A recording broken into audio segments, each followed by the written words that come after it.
The trail ended at a deadly cliff. Behind me, my son's footsteps grew closer. The same feet I once kissed goodnight, now ready to push me to my death. But just as his hands reached out, a golden blur burst from the woods. This is the story of how my dog Bruno chose between his master's son and the woman who raised them both.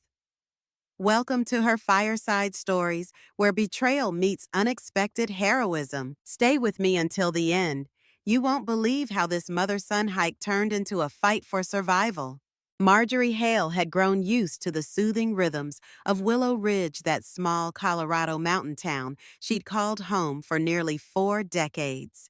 In the mornings, she'd step onto her porch overlooking the snow-capped peaks and sip chamomile tea, letting the gentle breeze brush through her silver hair. She was 67, a retired nurse who had raised her only child, Travis, after her husband's untimely death many years ago. Life had slowed to a pleasant crawl in her retirement. Her faithful golden retriever, Bruno, rarely left her side, and their shared routine watering the flower beds, feeding the birds, taking slow walks around the neighborhood, felt like a comforting lullaby. In that tranquil setting, Marjorie found solace. Her days revolved around small joys, a neighbor's wave, a new bloom in her garden, or a phone call from an old friend.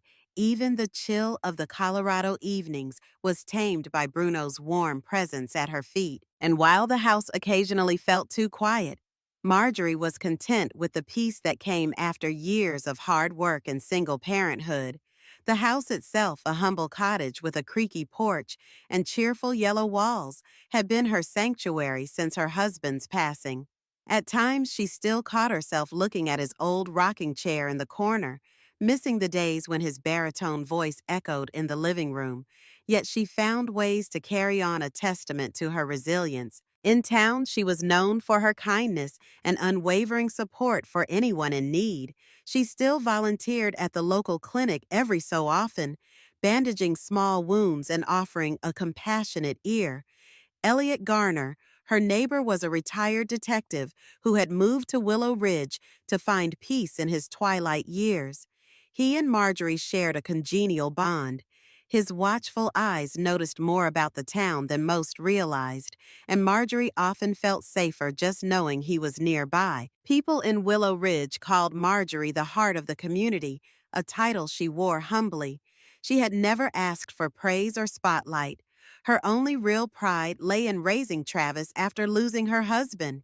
She recalled the scraped knees she patched up, the lunches she packed every day, and the bedtime stories she'd read to him under a flashlight's warm glow. In her mind, Travis remained the wide-eyed boy who once said he wanted to be a forest ranger, exploring the mountains and protecting wildlife. But time had a way of altering people. Travis had grown up and drifted away, chasing business ventures that never quite panned out. Letters gave way to sporadic phone calls, and phone calls fizzled into hushed rumors from mutual acquaintances. He was living out of state, had married someone named Layla, was battling debts. Marjorie tried to keep the faith that she had taught him enough about honesty and empathy, yet a part of her wondered where exactly her beloved boy had gone and who he had become.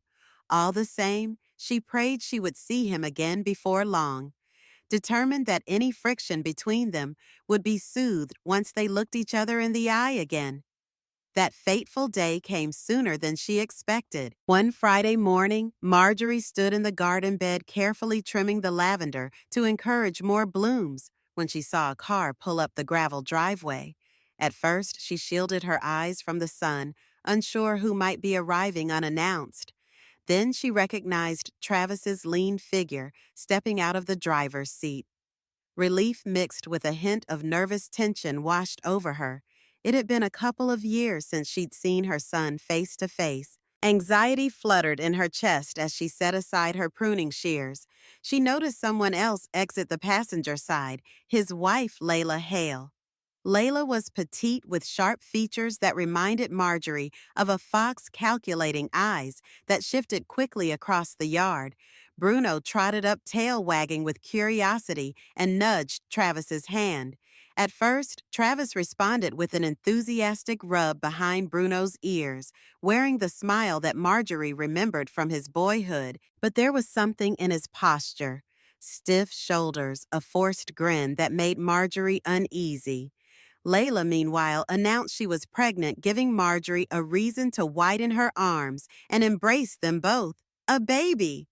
She forced a joyful laugh and congratulated them.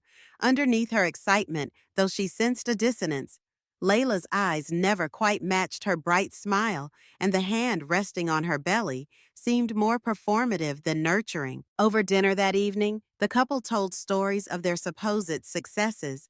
Travis spoke of business ventures that sounded too good to be true, investments that were about to pay off any day now.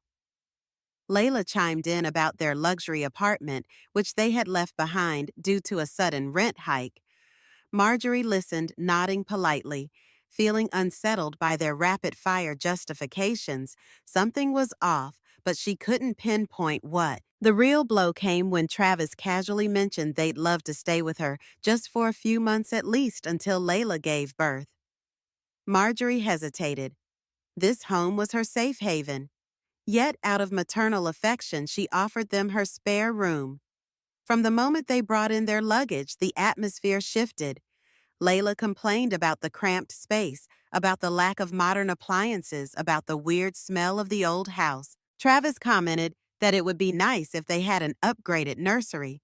The next day, he went so far as to suggest transferring the house title for tax reasons, claiming it would help them secure a better mortgage once they moved out on their own. Every bell in Marjorie's mind rang in warning, but she couldn't bring herself to confront him directly. Had her son become someone who would manipulate his own mother? She told herself it was the weight of impending fatherhood, the stress of financial burdens. Still, an unease took root in her heart. That unease crystallized into genuine suspicion.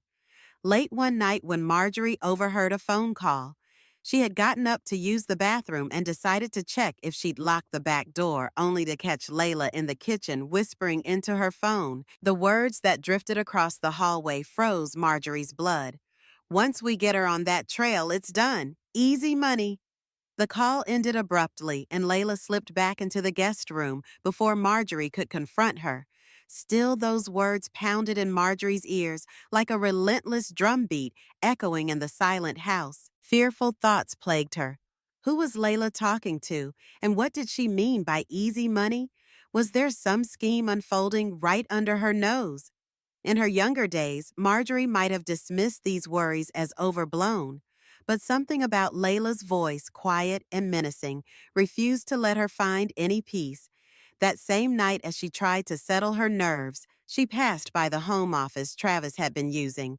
The computer was still on the screensaver, not yet active. An email was open, an insurance email. With trembling fingers, she read a policy on Marjorie's life set to benefit Travis and Layla. The coverage amount was staggering enough to make anyone's eyes widen at the thought of a payout. Her breath caught in her throat. There it was in black and white. The date on the email confirmed it had been purchased just a week prior to their sudden arrival. She felt the walls closing in as if the house she'd lived in for decades were conspiring against her. Slumping into the old desk chair, she realized she wasn't just being paranoid. Her own son was plotting something that could end her life, or at least profit from her demise. The betrayal cut deeper than any scalpel she'd wielded in her nursing days. She remembered the small boy she'd raised alone. She remembered the nights she stayed up working double shifts just to ensure he had a decent life. And now he was quite possibly setting her up for an accident. Despite the fear, Marjorie's innate stoicism rose to the forefront. She was used to emergencies. She had seen life and death situations in hospital wards, had learned to steady her hands and think clearly under pressure. With every heartbeat, she resolved to fight back in any way she could. She needed to find out exactly what Travis and Layla were planning, and she needed to protect herself. No one could know her fear yet, not until she was certain of the extent of their plan. As she turned off the computer screen, one question surged in her mind. How could a son once so gentle stoop to this level of cruelty? In the days that followed, Marjorie wrestled with a whirlwind of emotions that seemed to clash in her chest. The heartbreak of realizing her own child was likely plotting against her was almost too much to bear. She found herself remembering how, as a widowed mother, she had tried to fill every gap in Travis's life, baking cakes for his birthdays, making his favorite meatloaf whenever he seemed down, and offering unwavering emotional support.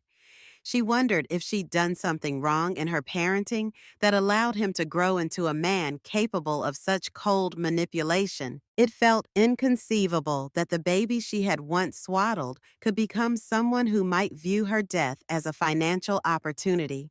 Yet mixed with sadness was a fiery indignation. She had always been a nurturer, but no one would call her a pushover when push came to shove. She had confronted bullies in the schoolyard when Travis was young, had stood up to medical administrators who wanted to cut corners in patient care, and had refused to back down when local politicians threatened to defund the nursing clinics. Even with the betrayal cutting so deep that part of her personality remained intact, the part that insisted she keep her eyes open, gather evidence, and protect herself. During this period, she tried to keep her interactions with Travis and Layla as normal as possible, all while carefully studying their behaviors. She didn't want them to suspect she was onto them. At breakfast, she laughed politely at Travis's jokes, even though the sound of his voice now made her stomach turn. At lunch, she asked Layla about her pregnancy, though she suspected it was a sham, given how Layla never visited a doctor, never mentioned any upcoming ultrasounds, and seemed more focused on taking phone calls outside than on nurturing any impending motherhood. Late one evening, Marjorie dared to approach Bruno, who lay quietly on the porch. She knelt beside him, running her hand over his fur, whispering her fears aloud. Bruno, sweet-natured and loyal, tilted his head at her, as if trying to understand. She couldn't explain everything to a dog, but just feeling his steady heartbeat against her palm grounded her in the reality of the moment she wasn't alone. She had something who trusted her implicitly. That night, she hardly slept, replaying in her mind the phone conversation she'd overheard and the life insurance email she'd seen. By the time dawn broke, she knew she had to form a plan. Her future and possibly her life depended on it. She would not confront them outright. That would only push them to accelerate whatever malicious scheme they'd concocted. Instead, she decided to gather evidence.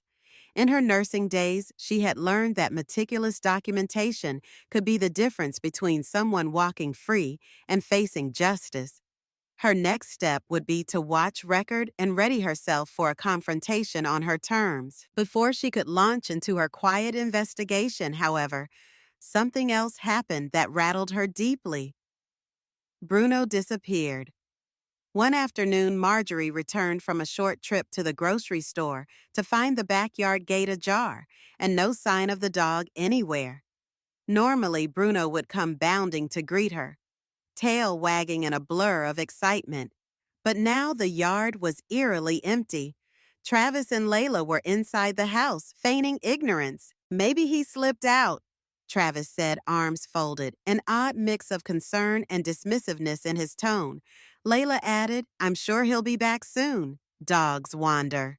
Marjorie felt a cold shudder run down her spine. Bruno never wandered far, and he certainly didn't leave through a gate that had been deliberately propped open by a rock. Her mind flashed with possibilities. Had they tried to hurt him, poison him, lure him away so she'd be more vulnerable? She hopped into her car and drove around the neighborhood calling out for him. Willow Ridge was a small town flanked by thick pines and winding trails, so it wasn't entirely unimaginable that Bruno could get lost. But her gut told her something malicious was at play. She put up a few handwritten signs and asked neighbors if they had seen him. Elliot Garner, that ever-watchful neighbor, promised to keep an eye out. As a retired detective, he noticed things that others missed. His narrowed gaze and crisp nod offered Marjorie a hint of comfort. Deep inside, she was terrified that Travis and Layla might have harmed her beloved companion. That evening, she barely ate, a swirl of dread and anger choking her appetite. She paced the living room, glaring at Travis and Layla whenever they crossed her path. They acted as though nothing was wrong, locked in whispered conversations about some business deal, and occasionally throwing pitying glances at Marjorie as if she were being dramatic. The next day, just as she was losing hope, Bruno stumbled home in the late afternoon. His fur was matted with dirt, and he had a small bruise on his hind leg. The poor dog limped slightly, his eyes wide with relief upon seeing her. Marjorie scooped him into her arms and gently inspected his injury. Though not severe, it was enough to confirm that someone or something had caused him harm.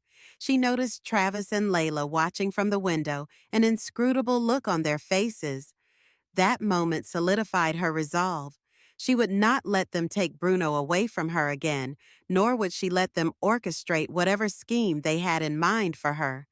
The very next morning, she arranged to have Bruno temporarily moved to a trusted friend's home 2 counties over. It was heartbreaking to see him go, but she needed him safe.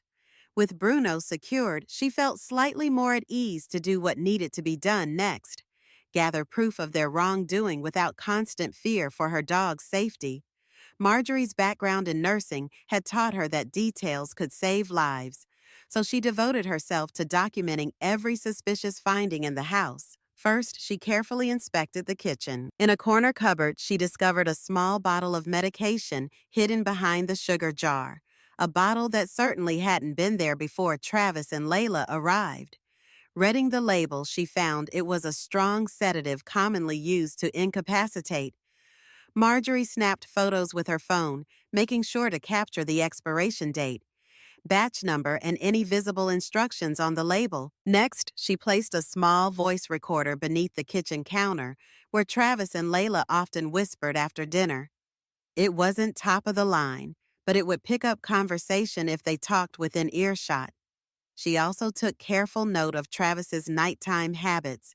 He seemed to be on the phone a lot, either stepping onto the porch or retreating to the guest bathroom with the shower running. Occasionally, Marjorie hovered by the door, straining to hear bits of conversation. Most of it was cryptic, involving mentions of a deadline and a payment that Travis seemed anxious to settle. She jotted down times, possible contacts, and any phrases that stuck out. The puzzle pieces were there: life insurance, phone calls about money, hidden sedatives. Now she just had to piece them together. Feeling she needed an ally, she opened up to Elliot Garner one afternoon while returning his borrowed lawnmower. Standing in his tidy shed among an array of organized tools, she confessed everything she had discovered: Layla's suspicious phone call, the insurance email, Bruno's bruise, the sedatives. Elliot's expression remained calm, but Marjorie could see the tension in his jaw. He placed a comforting hand on her shoulder and assured her he would help in any way he could. As a retired detective, he still had contacts within the local police department. He encouraged Marjorie to gather as much solid evidence as possible before confronting Travis and Layla directly. Meanwhile, Travis seemed increasingly agitated around the house.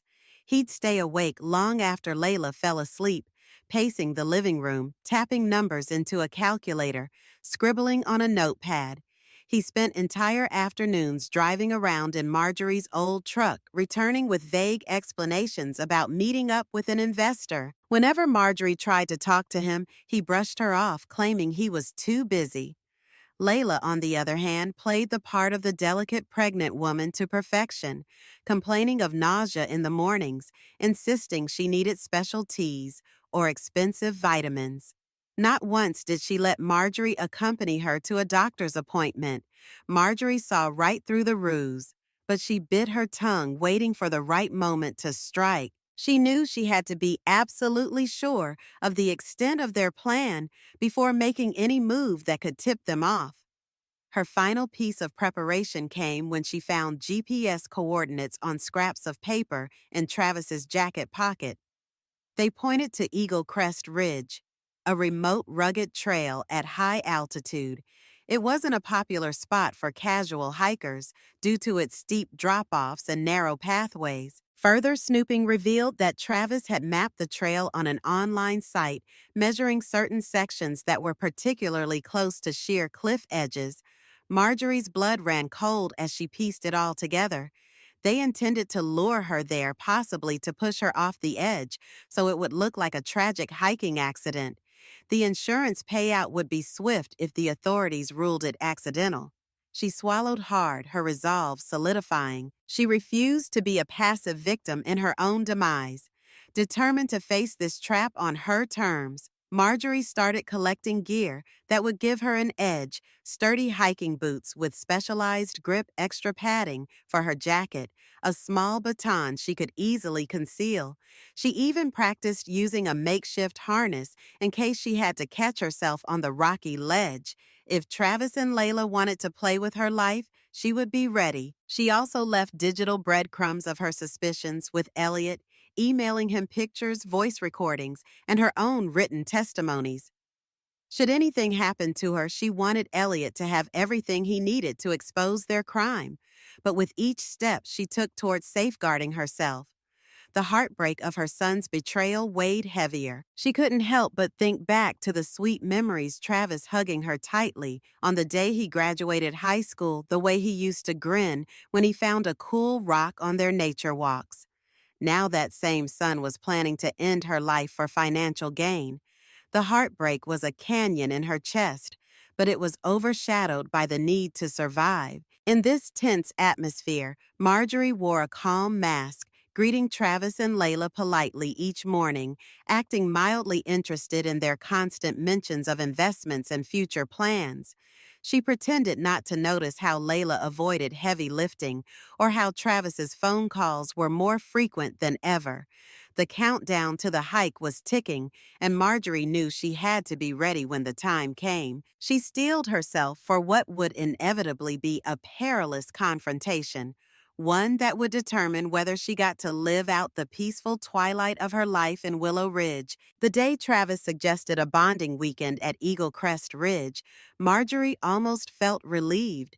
It meant the storm was finally rolling in, giving her a chance to see their plan unfold and to counter it. He approached her in the living room, eyes bright with forced enthusiasm. "Mom," he said, "Layla and I were thinking we should do something fun before the baby arrives. You know, get some fresh mountain air, spend some quality time together." His tone dripped with contrived warmth. Marjorie played the part of the unsuspecting mother, smiling softly, nodding with an almost childlike eagerness. "That sounds lovely," she replied. "I've been cooped up for too long." Over the next couple of days, the three of them prepared their gear.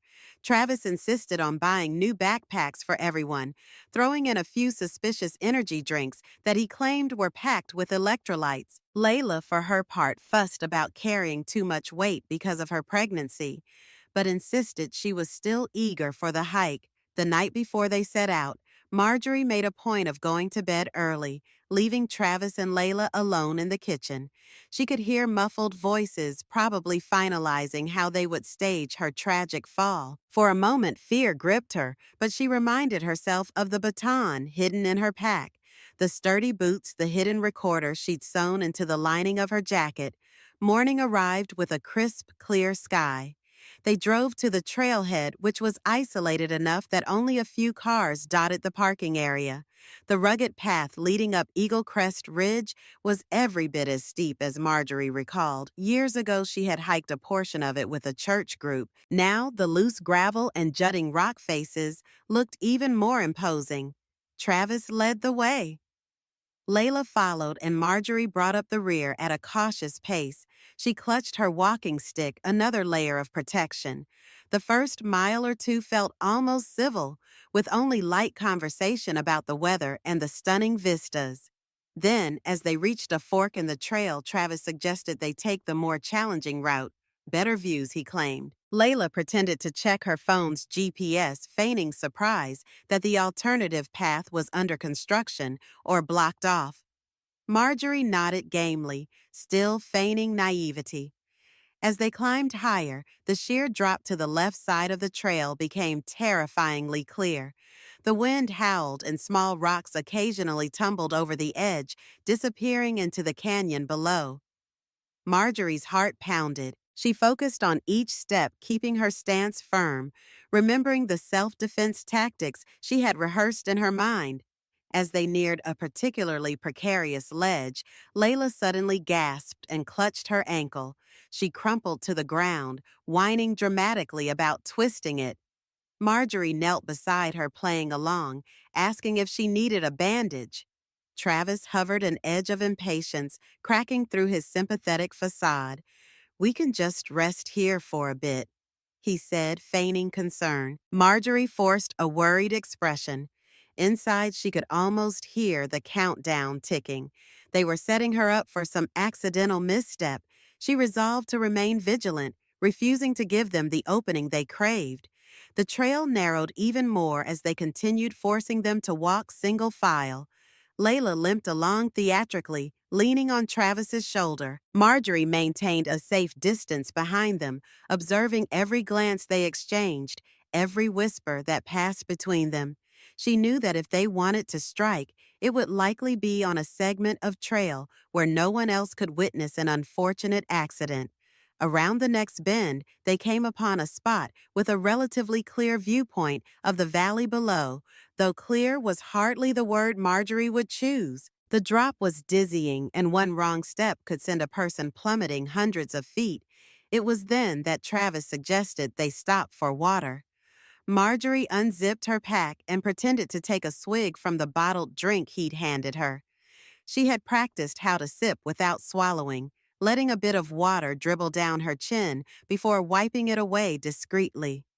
She had no idea if he'd tampered with the drink, but she wasn't taking any chances. Layla lowered herself onto a boulder, gingerly rubbing her ankle. "I think we need to rest a bit," she said with a strained voice that sounded about as genuine as her pregnancy belly.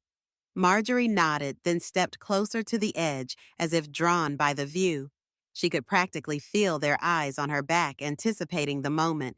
The wind gusted, catching her hair and rattling her nerves. She inhaled steadily, summoning the composure she'd learned in emergency nursing. This was it. If they were going to try to push her, it would be now. Travis sidled up behind her. She could hear the gravel shift under his boots, sense his heartbeat as he hovered only inches away. "Careful, Mom," he said. "It's a long way down." His tone was low and oddly flat, as though it carried a dark promise, bracing herself. Marjorie continued to face the valley, her stomach churning. She could smell Travis's cologne mingling with the sweat of the hike. She closed her eyes momentarily, trusting the non-slip boots she'd bought for exactly this scenario. Then, with a rehearsed motion, she let her knees buckle, feigning a sudden faint. The world spun as she dropped to one side, carefully avoiding the actual edge of the cliff, but making it look convincing. She heard Layla gasp, then footsteps scuffling as Travis rushed forward. They were talking in hushed, urgent tones. "Grab her! Now, hurry!" Their plan unfolded with a terrible clarity. As Marjorie lay unconscious, Travis and Layla began to drag her closer to the cliff. She could feel the rough gravel scraping beneath her jacket, the cold wind biting her cheeks. Layla hissed, "Let's do it now. Just push her." Travis grunted. "We'll say she slipped." Fear curled in Marjorie's belly, yet she kept her breathing shallow. Continuing her ruse, she was determined to catch them in the act, to hear them incriminate themselves on the hidden recorder. Time seemed to slow down. Each crunch of gravel, each labored breath they took seemed magnified. She recalled the years she'd spent wiping Travis's tears, kissing his scraped knees, and encouraging him to chase his dreams. Yet here he was, a different man entirely, steeled by desperation or greed or both, holding her limp body at the brink. Travis let out a shaky breath. "There's no going back after this," he murmured. Layla responded, her voice edged with impatience. "We need the money, Travis. Just do it." At that moment, a thunderous bark split the air. Marjorie's eyes flew open as Bruno burst from the surrounding pines, bounding toward them with astonishing speed. She had arranged for him to be far away, but evidently he had other ideas. Perhaps he had followed them, guided by a loyalty that defied any distance. The golden retriever lunged directly at Layla, his growls echoing off the canyon walls. Layla shrieked and stumbled backward. Her arms flew up and she nearly lost her balance. Travis caught off guard, loosened his grip on Marjorie's jacket. Seizing the moment, Marjorie scrambled away from the edge, her heart pounding. She rolled onto her feet, pulling out the small baton she'd tucked inside her jacket. Bruno continued to snarl, baring his teeth at Layla, who was now sprawled on the rocky ground, terror stark in her eyes. For a brief second, the scene seemed surreal. The aging mother, the loyal dog, and the crumbling facade of a couple who had orchestrated a deadly scheme. Then Marjorie's voice cut through the chaotic silence. "Don't move another inch."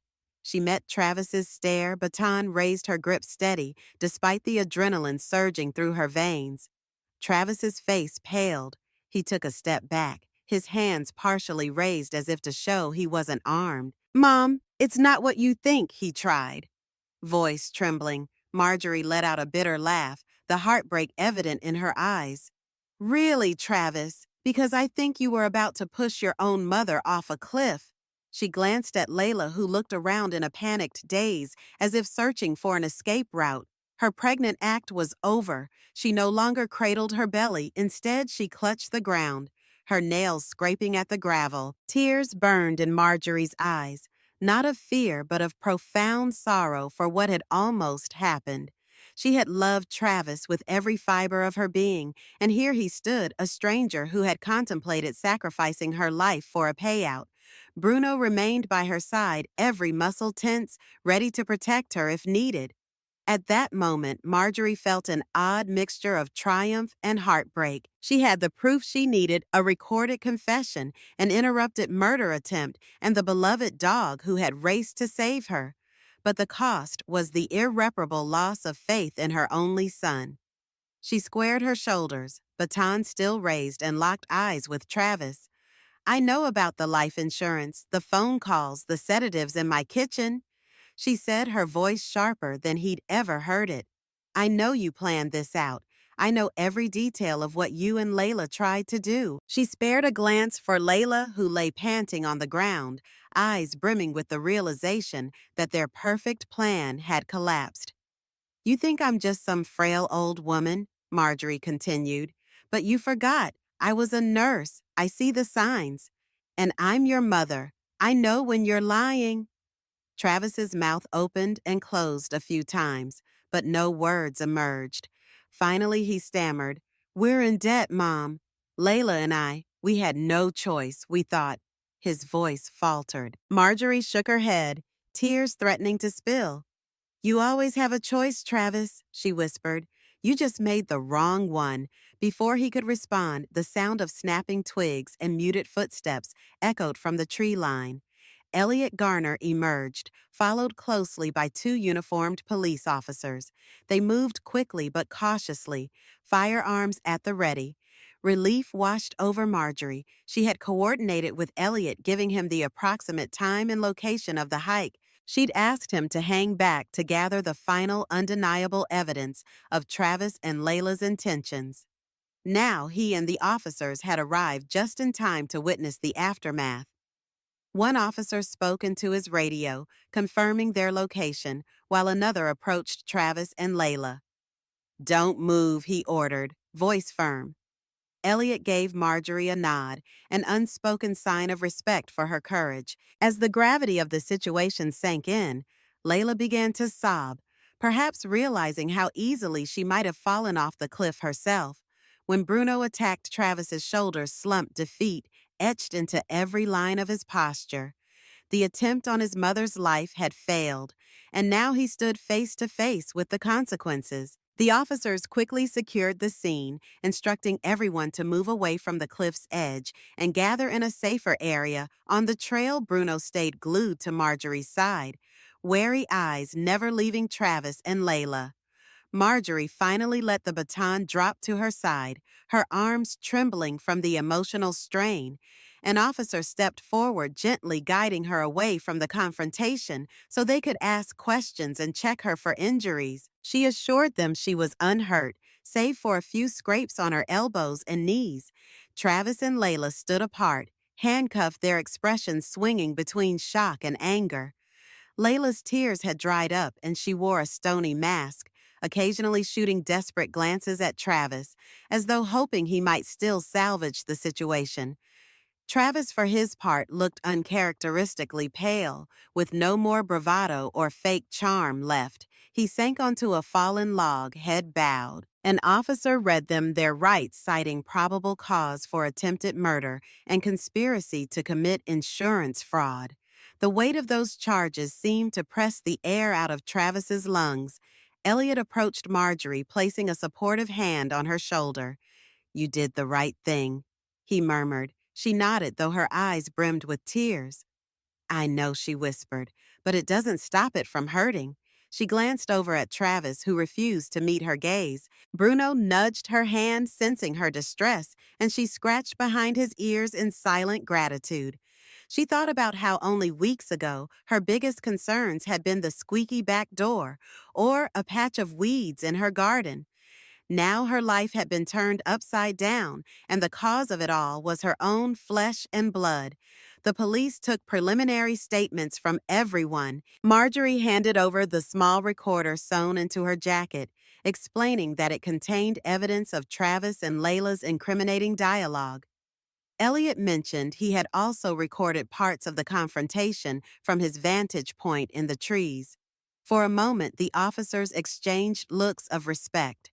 Marjorie and Elliot had orchestrated a sting operation that provided solid, on-the-spot proof. As the officers guided Travis and Layla down the trail, Marjorie felt her heart twisting. He was still her son despite everything, but she reminded herself that he and Layla had nearly killed her.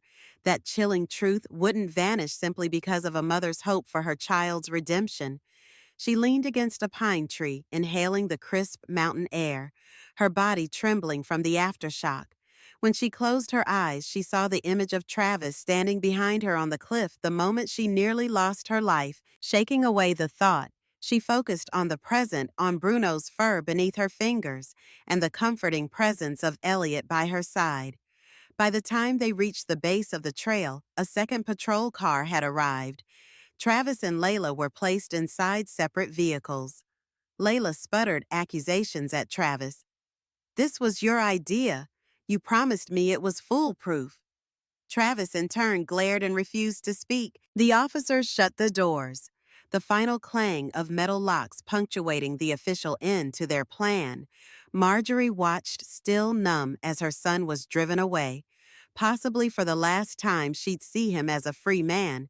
Elliot guided her to a quiet spot, away from the commotion, where she could sit on a broad tree stump.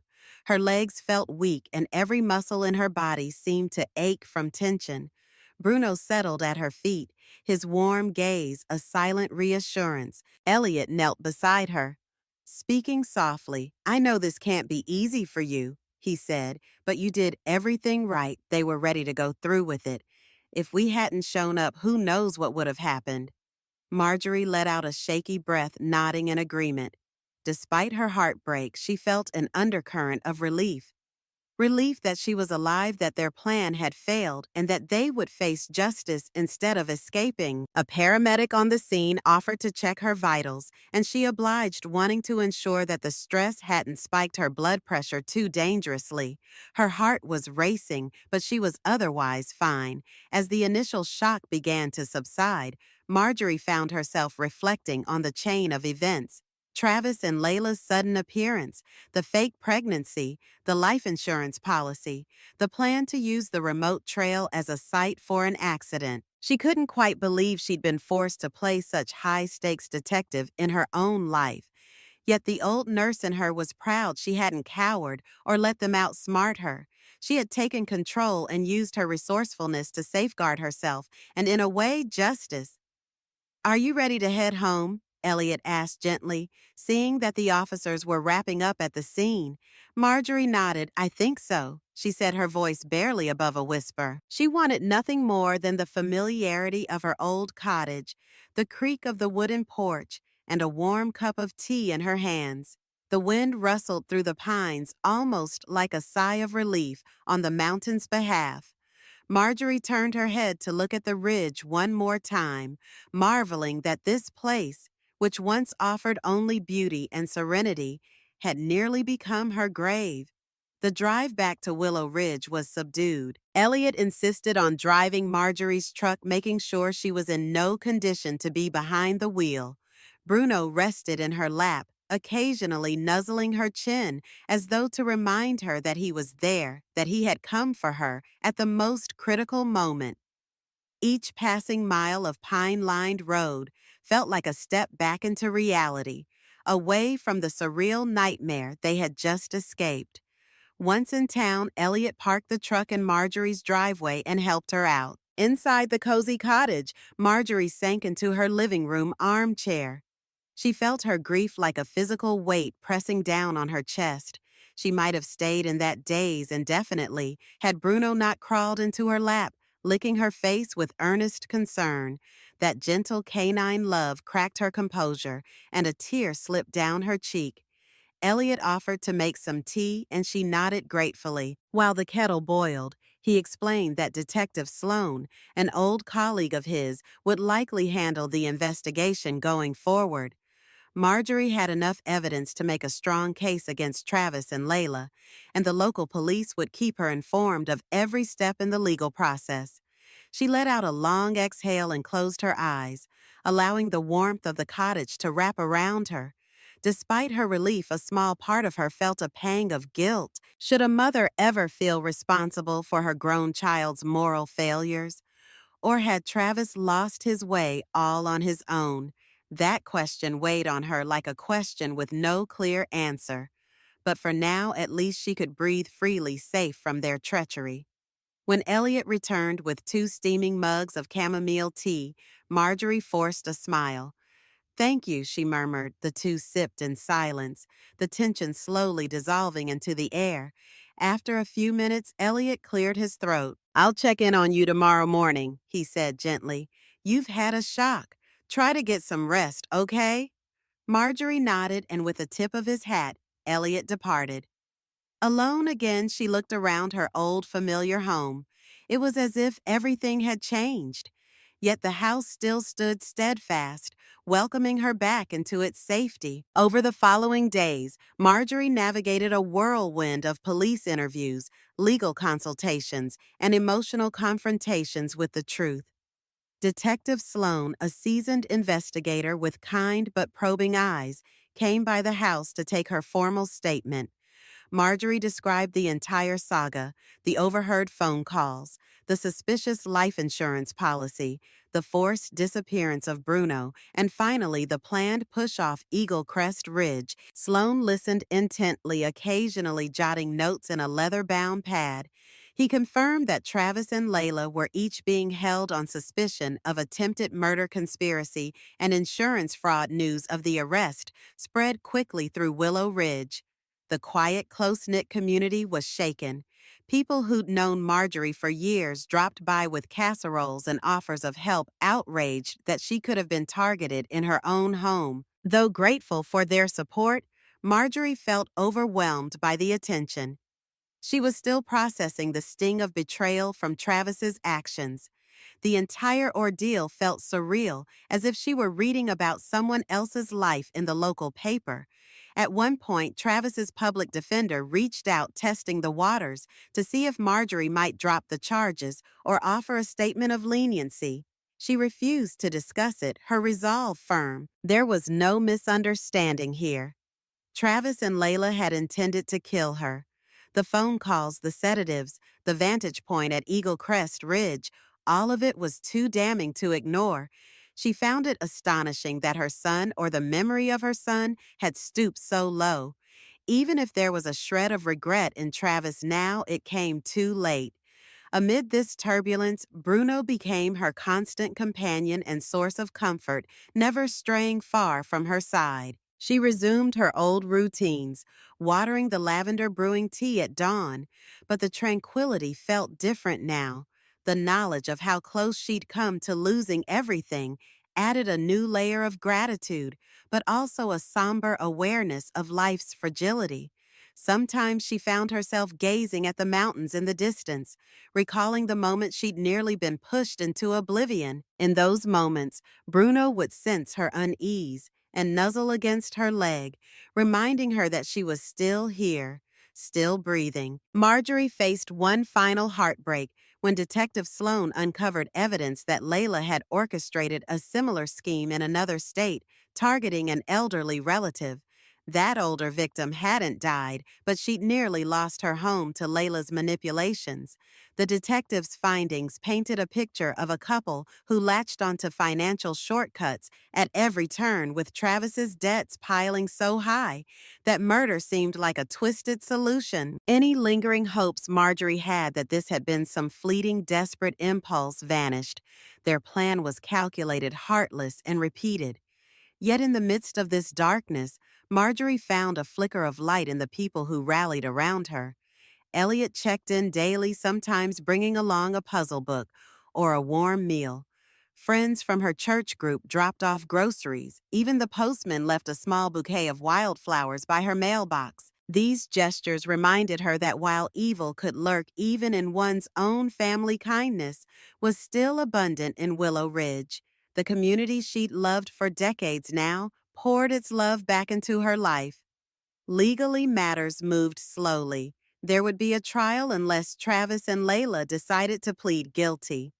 But Detective Sloan assured Marjorie that the evidence was strong, especially with the recordings and Elliot's eyewitness account. Marjorie realized she would need to testify in court to stand up and recount how her own son tried to murder her. She dreaded that day, knowing it would be gut-wrenching to speak those words in front of strangers, to see Travis shackled. But she also understood it was necessary to protect herself and to set a precedent that no one should ever get away with such a crime. One quiet afternoon while reading on her porch, Marjorie found a sense of acceptance starting to form. She would forever mourn the sweet boy she raised, but she acknowledged that child existed only in memory. The adult Travis had chosen a path of deceit and greed, and she couldn't alter that fact with her love or her regret. In the midst of this emotional reckoning, she felt Bruno's paw against her leg. She leaned down to scratch his head, grateful that at least one unwavering, loyal spirit would remain with her through whatever came next. When the preliminary hearing finally arrived, Marjorie went to the courthouse, flanked by Elliot and a few supportive neighbors. Detective Sloan stood by, offering a reassuring nod. In the cramped courtroom, she sat with her back straight, eyes forward. Travis and Layla were brought in wearing the standard orange jumpsuits of detainees. Travis refused to meet her gaze, but Layla looked at Marjorie with open contempt, as if blaming her for foiling their plan. The hearing was short. The judge found sufficient cause to proceed to trial, and bail was denied given the severity of their charges. Outside the courthouse, reporters from the local paper asked Marjorie for a statement. She simply shook her head, not wanting to add fuel to the gossip. "All I want is justice," she said quietly, leaving it at that. Elliot offered to drive her home, and once again she found herself leaning on his steady presence. During the drive, he commended her bravery. "You're stronger than most people I know," he said. She replied, "I just did what I had to do," and that was the truth. She hadn't asked for any of this, hadn't wanted to become a headline or the centerpiece of an attempted murder case, but she had refused to be a victim, and that was her triumph.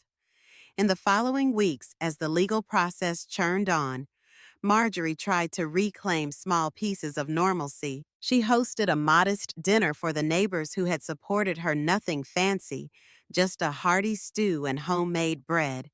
Bruno lapped up attention from everyone, and Elliot gifted Marjorie a dog collar fitted with a GPS tracker, ensuring Bruno would never be lost again. He also presented her with a book on senior self-defense, a gentle nod to the idea that awareness and preparation were vital at any age, In an effort to transform her painful experience into something positive, Marjorie began volunteering at a local shelter, giving talks on fraud prevention and elder abuse. She encouraged seniors to trust their instincts if a family member or friend suddenly became excessively interested in their finances. She explained the importance of documenting suspicious behavior just as she had done. In a small town like Willow Ridge, word traveled fast. Her presentations were well received, and some elderly residents confided their own close calls with manipulative relatives. Seeing the relief on their faces when they realized they weren't alone helped Marjorie heal a bit more with each passing day. Late one afternoon after returning from a community workshop, Marjorie settled onto her porch swing. The sky was ablaze with the vibrant oranges and pinks of a Colorado sunset, the mountains silhouetted against the fiery sky. Bruno nestled by her feet, tail thumping lazily. With a steaming cup of tea in hand, Marjorie let out a long, reflective sigh. She thought back to the night Travis and Layla appeared on her doorstep, the moment she overheard that damning phone call, and the harrowing hours on Eagle Crest Ridge.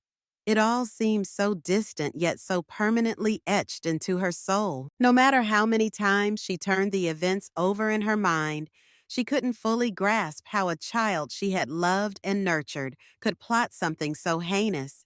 But in her heart, she understood that evil sometimes grows from desperation and greed, not from an absence of maternal love.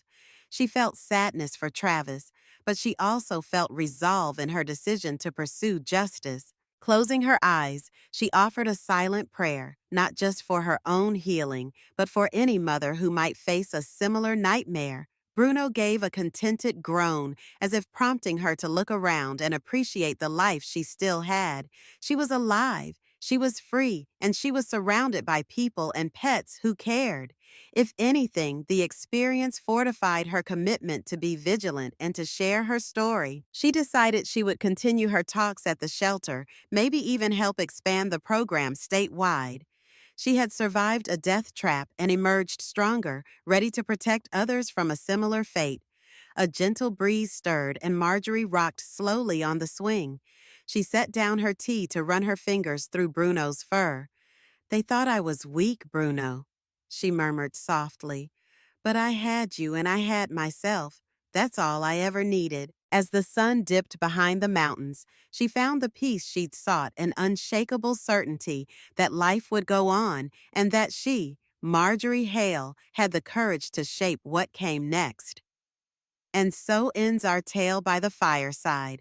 A story that proves the strongest bonds aren't always bound by blood, but by unwavering loyalty and courage. Marjorie's fight for survival raises haunting questions. How far would you go to protect yourself from someone you once protected?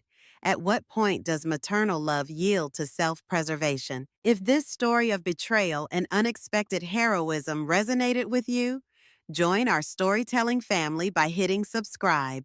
Next week, we'll explore another gripping tale of survival against impossible odds, one that will challenge everything you believe about family loyalty. I'd love to hear your thoughts. What moment in Marjorie's journey struck you the hardest? Share your reflections and city in the comments below. Remember, sometimes our greatest allies come with four paws and unconditional love. Until next week, keep your heart strong and your instincts stronger. This is her Fireside Stories, where every tale leaves its mark.